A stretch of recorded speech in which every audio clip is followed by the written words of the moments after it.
it to the Angeles National Forest.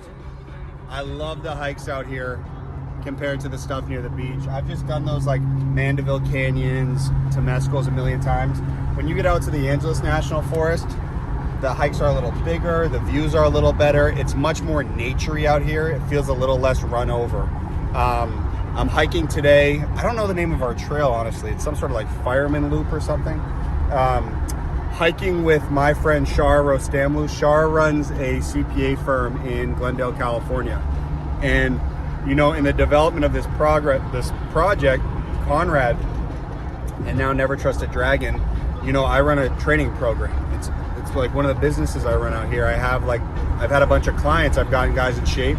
And Shara was one of my first clients. And it was a beautiful introduction to like growing up in Glendale, being Armenian, what like Armenian culture is like out here. And I fucking love getting around these guys because they're all hustlers, dude. Like they don't complain. They all start businesses. They all get to the money. And this is my friend Shara Rostamlou from SER Accounting. Enjoy episode 4. And you guys know, if you get a little value from the episode, you laugh, you cry, you learn something, just share it with a friend. Maybe hit subscribe. I've always wanted to do that, YouTube style. And we'll see you guys soon. Peace. Golden Deer Productions. Golden Deer. Oh, wait, was that not it? Hey, enter, just you forgot to enter. Snake pit. All right, brethren, welcome back. Episode 4 of Hiking in the Snake Pit. And it's my pleasure to have my friend on the show today for a multitude of reasons. One, he just got out of his busy season. So I'm sure you haven't done a serious workout in a minute, right? No, yeah, the first one. Oh, can you track on Strava? Yeah, I should. The first one I did was the day, like the deadline day. No, the day after the deadline. Yeah. I ran like from my house to the gym, did like a workout and ran back. What, 24 hour? Yeah. So I was like 2-mile run maybe. Okay. And a workout. So you've been like hitting it once a week during busy season? Yeah, I walked. I kept walking. But nothing crazy, nothing major. It's no time. But we're back. Yeah, I feel like that's accepted as like people during busy season is they all just kind of let themselves go and then just kick it back into gear once it's done. Yeah, it gets tricky when you do the busy season and then you get out and you don't kick it back into gear. That's kind of where it just goes down. I think I told you my mom's. Well, by the way, this is Shara Rostamlou. Hi. And Shara was like one of the first people I trained out in LA. And him and I have like many demon days out in the mountains together. Yeah, for sure. And we actually met through the snake pit. And I think the first snake pit we met at was probably a year ago, yeah? It was white party. White party. It was the white party. I actually do think it's funny how much you guys like love Rick Caruso. We love Rick Caruso. Well, that's one thing. So I do an intro for these. Like on the way here, I like record a selfie video to like preface the episode. And like I will have such fond memories of this last year of training with you guys, but also, dude, I just fucking love the Americana. So dope. It's also like a hidden gem in LA that I feel like the rest of the city they don't know about. It's above and beyond the best shopping center. Yeah, for sure. Best vibe. They always have music there. There's fountains. There's good food. What was that like when they built that? And when did they build it? It was like early 2000s? It was done a year after we moved here. Like I came from there. It was done in 2008. God, so you don't really... It might have been 2000. I don't know. But like it was done around the time when I came here. So it was crazy, bro. Like it was crazy. Imagine being like in 8th grade, 9th grade. Go to the Americana. It's like brand new. All the kids are there. Then there's In and Out. You go watch a movie. Go to In and Out on a Friday, Saturday. It was like For shit. some of the best memories ever. Because your grandkids kids might watch this in about 50. I mean, it will be out there in 50 years, right? Yeah. Explain what that was like coming from Iran then to Austria then here, and like what that process was like. So it was for me, I was young, so I'll try to remember this is all from my perspective, so the facts I might not get them 100% right, but it was basically because we were minorities in Iran, Armenians are minorities, both, ethnic minorities and also religious minorities. So because we're Christians, so because of that, we were able to kind of build a case that we wanted to leave Iran and come to America. But in order to build that case and in order to even talk to an American embassy, you have to leave Iran. So we left Iran and we went. There was a program that they would take you to Austria, and like they knew Iranians and Armenians and stuff, so they would like teach them where to go, where to stay, what the process is like, and then they would schedule meetings with the embassy, American embassy in Vienna, in Austria, and then you go in, you do your interview. If everything goes well, if your background checks out, and you have no issues, it's a very thorough process. Like, it's insane. It took us. So you come to Vienna, and then the whole process starts. It took us like 7 months to get through it. To get to Vienna? No, it took us years to get to Vienna, to even be elected to go to Vienna. So 7 months once you were there? Well, I was supposed to come to America in like 2001. Wow. When the whole 9/11 thing happened, bro. Got it. So obviously that stopped everything. So we came in like, I think we left in 2007 or something, and we got here in 2007 or 2008. I'm not sure. You left Vienna in 2007. We left Iran in 2007. And then we were there for a couple months. Got it. Yeah, I think it was 2007 we left.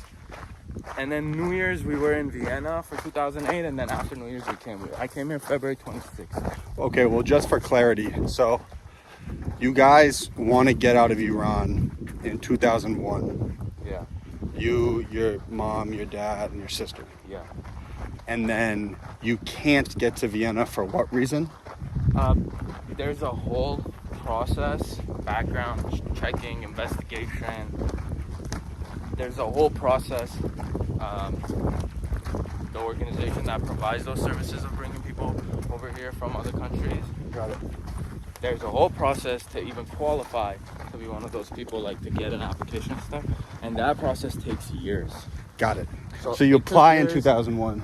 Yeah, my parents probably applied before I was, even 2001, maybe even like after I was born, a year or two after I was born.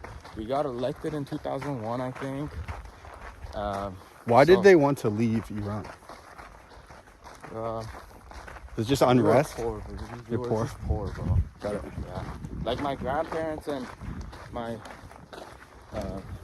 grandmas and grandpas, they did okay. Like their generation was different regime, different government. They were able to build businesses kind of like Armenians do here and live the way we live here, nice and comfortably. But after the regime changed, that generation, that was my parents' generation, really suffered. Like they couldn't go to school, they couldn't do anything. So Really? like in turn, they didn't have high-paying jobs, and there was not a lot of high-paying jobs. The economy was bad. The dollar was rising. The domestic currency was crashing.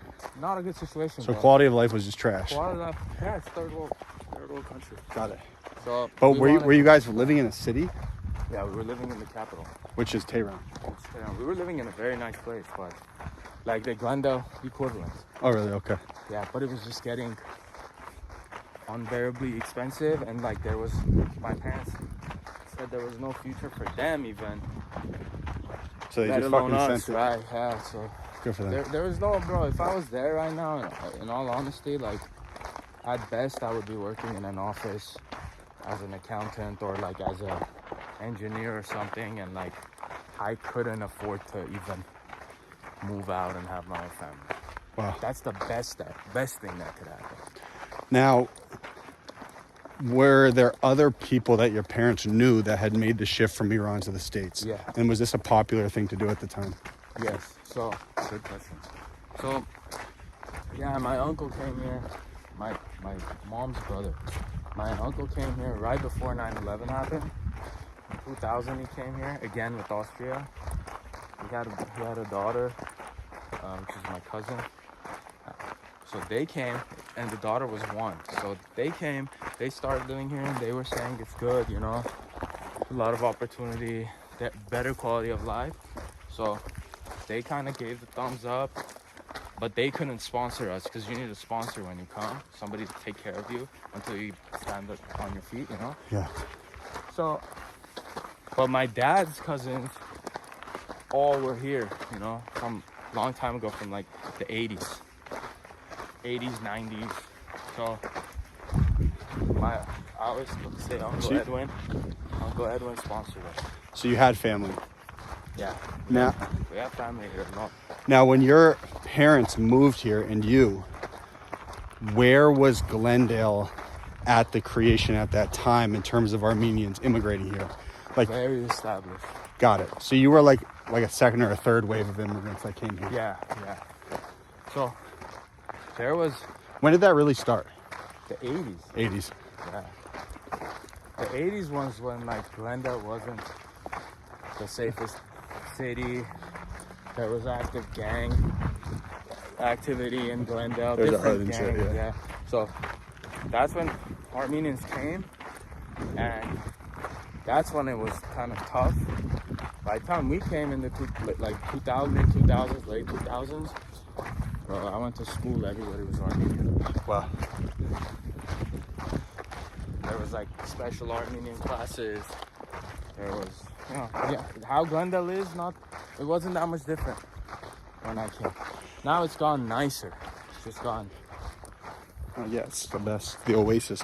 Now, what, with the Armenians you grew up with in Glendale, how are they split by geographic areas in terms of immigration? So you're from Iran, yeah, but there's others actually from the home country. All over, bro. Yeah. So how is that split? So, in terms of proportion, yes, like with, it's a pie chart. If it's a pie chart, I would say the most, in my opinion, are from Armenia and Iran. In Iran. The newer generation that's coming. The ones that came from Western countries like former Western Armenia, like those people, they came from Jordan, they came from Lebanon, they came from Syria. There's Armenians all over. Those people, the Western Armenians, and they have a different dialect, they came earlier, most of them. That was the first wave. That was the first wave. Got it. And most of the Western Armenians came, I'm sure there was Eastern Armenians in there too, but majority was Western Armenia from what I know. But again, I don't know anything, so with a grain of salt. When you say Western, you mean actually like the west part of the actual country. Yeah. Okay. So why was it split? Do you know? Yeah. Did you grow up like this? Happens to me all the time now. Like you grow up thinking one thing and being taught one thing, then you become an adult and you're like, bro, that was just not true. Yeah, 100%, bro. Dude, I mean, this is an innocent one, but like, bro, like my mom grew up being like, 4 glasses of milk is very good for you a day. Yeah. It's like, no, it's not. I grew up like that too. I love milk. I still drink whole milk is just like the same thing as a milkshake. Yeah, pretty much. That's just fire though, no bullshit. It's good. It's great. Cereal is fire. Cereal is good. Milk is just great, bro. I think I'm gonna have some when I go home. You want to get hydrated with a glass of milk? I'll have a glass of water too. Oh, you want to mix it?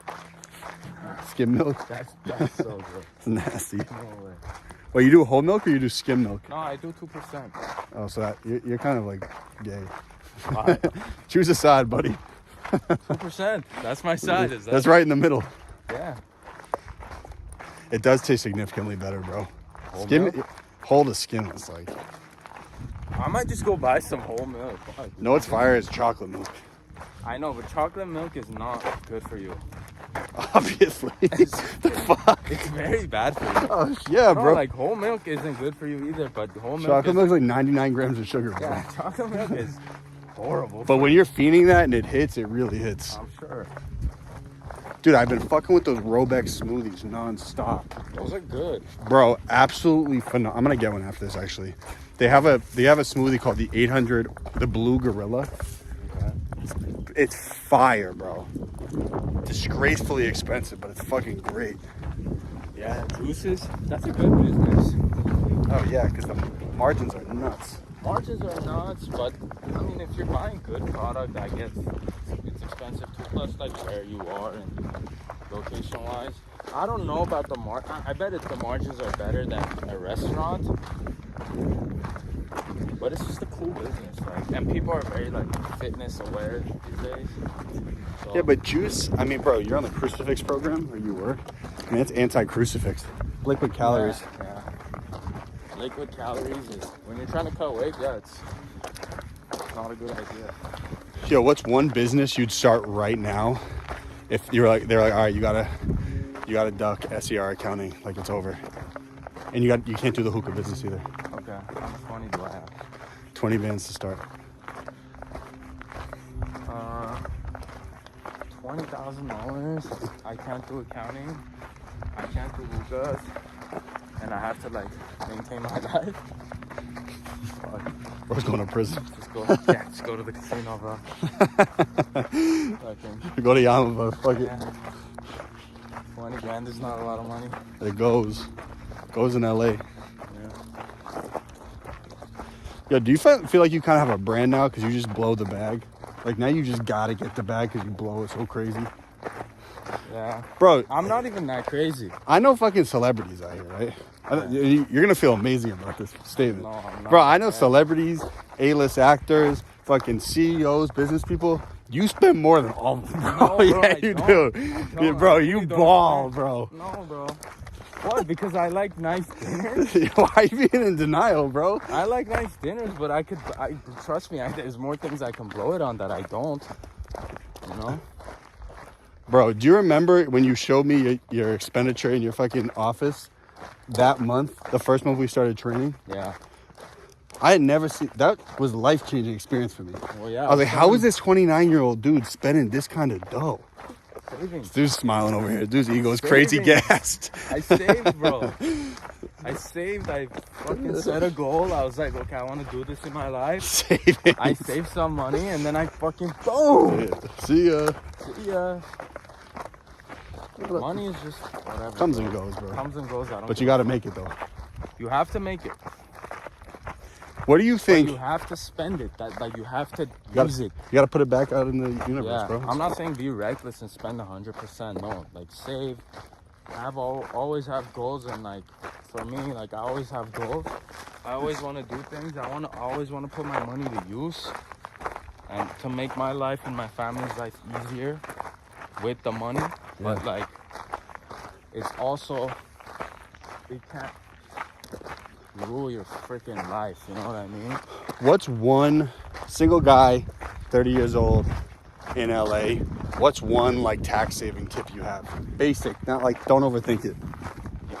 Or like money saving tip. Yeah, if you're making money, one tax saving tip I would say that is also a good investment is buy a house.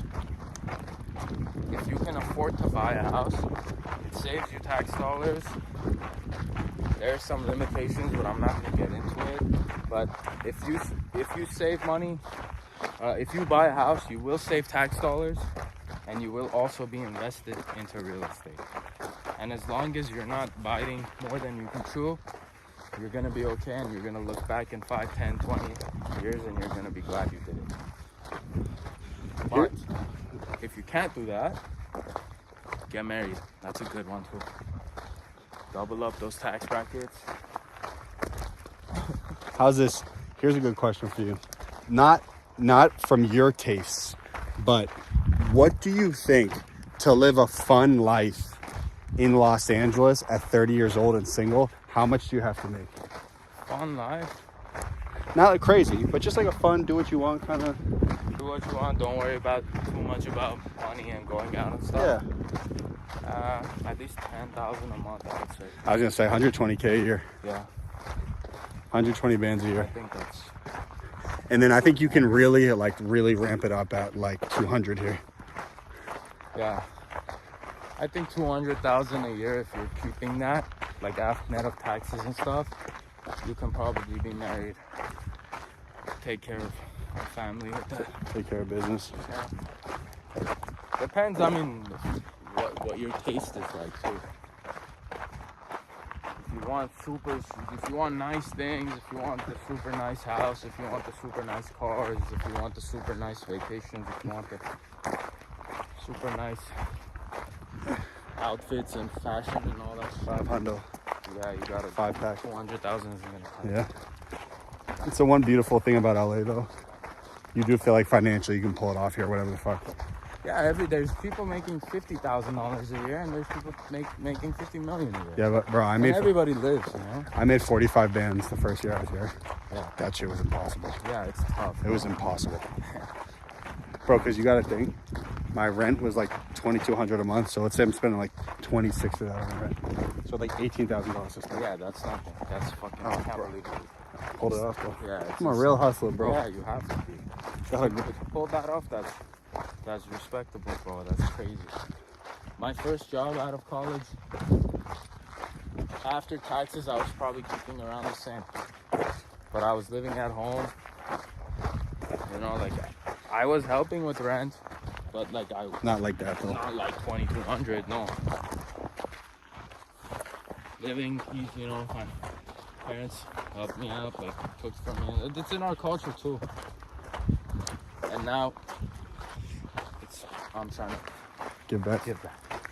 I'm trying to have them. Trying to have their back. I'm trying to have them like relax, work less, or not work.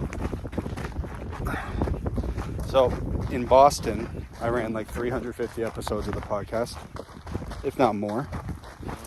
And it was never like, it was a great tool in Boston because it made everyone know me and allowed me to get the movie done. But we were never like smoking it on views or like, we had some episodes go really big with politicians. But the greatest benefit of the show, outside of me being able to pull off my dream, which was that fucking movie, the greatest benefit of the show was a dude died. This guy I had on the show. Let's go up here to do the last clip. Just say bye and then we'll wrap it up. Wrapped it up with Sharizi. Any final things to say? Get after it. That's all you got. We're here checking out from the Angeles National Forest. Bye-bye. Golden Deer Productions. Golden Deer. Oh, wait, was that not it? Hey, enter. Just, you forgot to enter.